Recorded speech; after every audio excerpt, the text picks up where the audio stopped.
Hey, what's going on, guys? So today I want to build a really interesting looking puzzle. Now, when I made my 2x3x3, almost a year ago now, I suppose, I noticed that it couldn't do those shape-shifting moves. It can't, as you can see.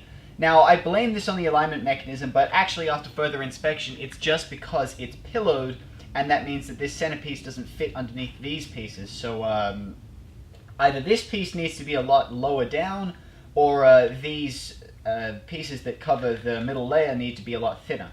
Either way, it doesn't shapeshift, and I wanted to make a shapeshifting 2x3x3. Now, I'm not going to make one in this series that is functional like the cuboid, but I have figured out a way that I can make a really cool shapeshifting 2x3x3, and you don't even need epoxy sculpt to do it. So, let's get started.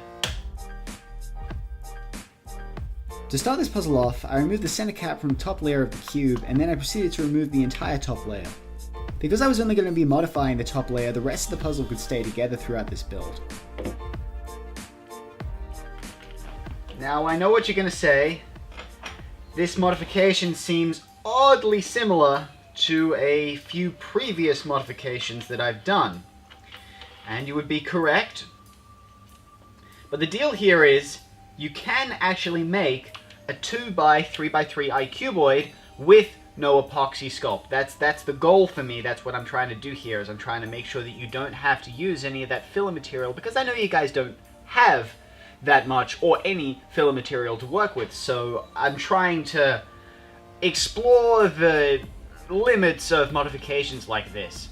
So this is very similar to some previous modifications that I've done, and it's fairly self-explanatory.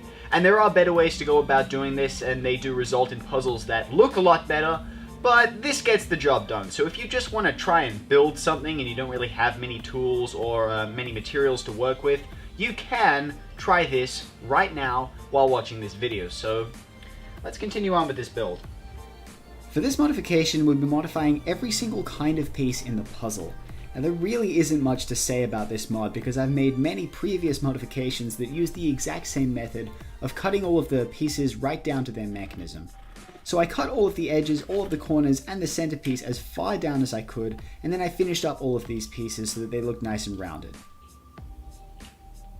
After that was done, the puzzle was about halfway there, so I reassembled it, making sure to keep all of the pieces from falling into the core, which is an absolute nightmare to fish back out. After the puzzle had been reassembled, I had a top layer that was fully functional just like the rest of the 3x3. If I wanted to, I could stop right now, stick the puzzle up, and I'd have a really weird offset 3x3 that still didn't bandage on any of the layers. But the whole point of this modification is to make an iCuboid, and an iCuboid is just basically an offset cuboid. So what I was going to do is glue together all of those pieces with the layer directly beneath them. This bandaged them to that layer, and it made the puzzle much more constricting to scramble and solve.